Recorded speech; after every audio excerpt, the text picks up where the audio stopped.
और आपको बता दूं ये भी एक फालता आया हुआ है, ये भी पीसीसी का ही फालता है। पीसीसी को अभी क्या अपोस्टल करवाने की ज़रूरत नहीं है, फालता आया यार सिस का। और मैं कभी दूसरे कंट्री में गया ही नहीं। ये पुर्तगाल में रेजिडेंस कार्ड लेना आसान भी है और मुश्किल भी है। कुछ लोगों को आसानी से मिल जाता है और कुछ लोग बेचारे बहुत ही परेशान होते हैं और बहुत जलीलो हवार होते हैं। और कुछ लोगों को टीआरसी कार्ड अभी मिला है, वो भी मैं आपको बताता हूँ। और फालता भी लोगों को आ रहे हैं, कहाँ तक फालता वगैरह और किस तरह के फालते आ रहे हैं ये भी आपको बताता हूँ। और पुर्तगाल का इमिग्रेशन प्रोसेस आगे नेक्स्ट कैसे होने वाला है ये भी आपको समझाने की कोशिश करता हूँ। सबसे पहले चैनल को भी यूट्यूब पे ज़रूर सब्सक्राइब कर लीजिएगा। अभी मैं आपको बता दूँ कि पुर्तगाल में लोगों के कार्ड आना स्टक हो गए थे। मैंने आपको कहा भी था कि थोड़ा सा सिस्टम रुक सकता है। क्यों, पहले ये समझना बहुत ज़रूरी है, क्योंकि पुर्तगाल सीपीएलपी वाले लोगों को टीआरसी कार्ड देना जा रहा है। सीपीएलपी में कौन लोग हैं? हम और आप लोग नहीं हैं, आप फील फ्री हो जाएं। ये वो लोग हैं जहाँ पे पुर्तगीसी लैंग्वेज बोली जाती है, जैसे कि ब्राज़ील के लोग, मोज़म्बिक के लोग, अंगोला के लोग, और जहाँ जहाँ पुर्तगीसी लैंग्वेज बोली जाती है। तो सीपीएलपी है क्या? सीपीएलपी के उन लोगों को डॉक्यूमेंट्स मिलते थे, और सीपीएलपी और हमारे टीआरसी कार्ड में ज़मीन आसमान का फ़र्क है। हम लोग बहुत अच्छे हैं, क्योंकि जब हमें टीआरसी कार्ड मिलता है तो जनाब हम अपने होम कंट्री फ्लाई कर सकते हैं, हम पूरे यूरोप में फ्लाई कर सकते हैं। लेकिन जो ये लोग हैं ना ब्राज़ील के, ये वो अंगोला के, ब्ला ब्ला ब्ला, तो जहाँ पे सीपीएलपी जो जो लोग फॉलो करते हैं, तो जनाब वो जब उनको पेपर्स मिलते हैं तो वो सिर्फ पुर्तगाल और अपने कंट्री तक ही महदूद हैं। वो हम लोगों की तरह दूसरे यूरोपियन कंट्री में भी ट्रैवल नहीं कर सकते। तो पुर्तगाल चाहता है कि जो लोग यहाँ पे दूसरे मौजूद हैं उन लोगों को भी टीआरसी कार्ड वगैरह दिया जाए। तो इस वजह से थोड़ी सी चीज़ें अभी रुक सी गई हैं, लेकिन मार्च के महीने में हो सकता है एक नया पोर्टल भी लॉन्च होगा, जिससे जनाब पुर्तगाल सीपीएलपी वाले लोगों को तो अपनी सर्विस प्रोवाइड करेगा ही, लेकिन हम लोगों के लिए भी चीज़ें थोड़ी सी आसान हो जाएंगी। लेकिन टीआरसी कार्ड जो हम लोगों को मिलता है उसकी वैल्यू बहुत ज़्यादा है। तो यही टीआरसी कार्ड का प्रोसेस अभी दूसरे कंट्रीज़ के लोगों को भी दिया जाएगा। तो इस वजह से चीज़ें थोड़ी सी डिले भी हो रही हैं, ये आपको समझने की ज़रूरत है। लेकिन यहाँ पे डिले के साथ साथ फिर भी लोगों के कार्ड आ रहे हैं। अभी आपको बता दूं, एक असद नामी भाई हैं, पाकिस्तान से उनका तल्लक है। उन्होंने अपने पुर्तगाल में बायोमेट्रिक्स दिए थे महात्मा गांधी में 8 नवंबर को, ठीक है। उनको उनका टीआरसी कार्ड कल मिला है। और आज की डेट कौन सी है ये भी मैं आपको बता दूं, ये कौन सी डेट में, मैं 28 फेब, ठीक है, फरवरी का महीना है, रमज़ान भी आने वाला है। आप लोगों को रमज़ान भी मुबारक, क्योंकि कल से रोज़ा है इंशाल्लाह। और आपको मैं बताता चलूँ कि इसके साथ साथ एक इंडियन लड़की हैं, उसका भी टीआरसी कार्ड आया है। और उसको उसका टीआरसी कार्ड मिला था लास्ट वीक। उसने मुझे 4 दिन पहले बताया, लेकिन बस मैं वीडियो के चक्कर में थोड़ा आपको बताना थोड़ा सा लेट हो गया। और उसने अपने बायोमेट्रिक्स दिए थे 18 अक्टूबर को। और इसको पीसीसी का फालता भी आया था। पीसीसी का फालता इसने 1 महीना पहले क्लियर किया, ठीक है, 1 महीना 5 दिन, सॉरी। तो 4 दिन पहले इसको इसका टीआरसी कार्ड मिल गया। और एक कार्ड आया है जनाब पोर्तो वालों का। तो पोर्तो से एक बंदे का जुनता भी वहीं का था, सारा सिस्टम वहाँ का था, लेकिन उसने बायोमेट्रिक्स महात्मा गांधी में दिए थे। और डेट आपको बताऊंगा तो आपको खुशी होगी, 12 नवंबर में उसने अपने बायोमेट्रिक्स दिए थे महात्मा गांधी में, और उसको भी उसका टीआरसी कार्ड मिल गया। और यहाँ पे एक चीज़ मैं और आपको ऐड करता चलूँ कि सिंस की तरफ से भी एक कार्ड आया था।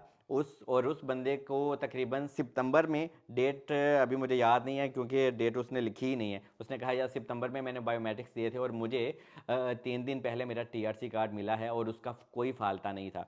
और एक लड़की का आपको और मज़ीद बताता चलूँ, जिसका ताल्लुक नेपाल से है, और उसने अपना कोर्ट केस किया था। और उसने अपना कोर्ट केस किया था ग्वारदा में, मतलब कि ग्वारदा में उसको अपनी अपॉइंटमेंट मिली थी, वहाँ पे वो गई और ठीक 25 दिन बाद उसे उसका टीआरसी कार्ड मिल गया। बाकी और भी किसी इंसान का टीआरसी कार्ड आया है तो वो ज़रूर मेंशन करिएगा, इससे दूसरे लोगों की भी हेल्प हो जाती है। और यहाँ पे बहुत ज़्यादा लोगों को फालता आ रहा है। मुझे एक भाई ने मैसेज किया कि सलमान, मुझे फालता आया यार सिस का, और मैं कभी दूसरे कंट्री में गया ही नहीं। ये बहुत ज़्यादा लोगों का सवाल होता है। कुछ लोग फ्रांस में गए भी नहीं है, फिर भी उनका सिस में, शेंजन अलर्ट सिस्टम में नाम है। ये बहुत ही बड़ी हेडेक है, बहुत जलील हवाल होने वाला काम है।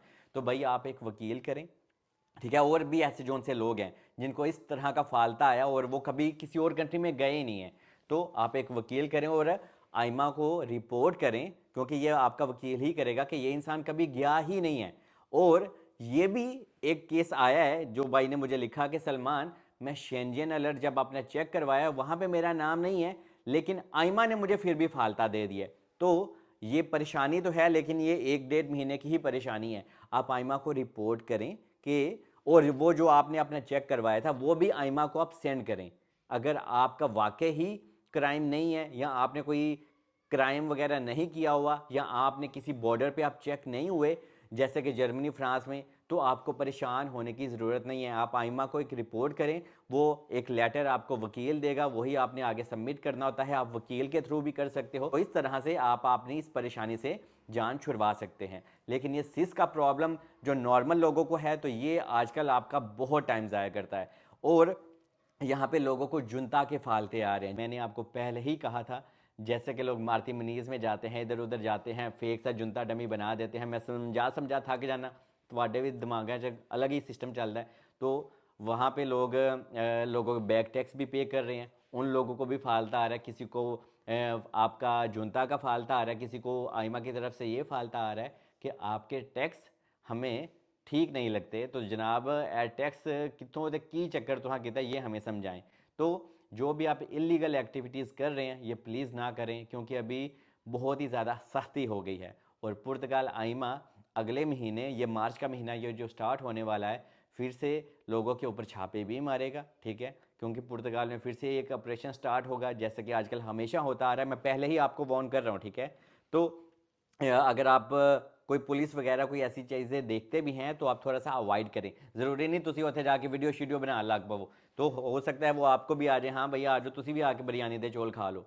तो इस वजह से मार्च में बहुत ही ज़्यादा सख्ती भी होने वाली है, ऑपरेशन होने वाला है। तो आपने अपनी हिफाजत खुद रखनी है, बाकी अल्लाह भी आप लोगों की मदद करे। और ये जो फालता है, फालता की डेट भी आपको बता देता हूँ कि कहाँ कहाँ तक लोगों को फालता आ रहे हैं।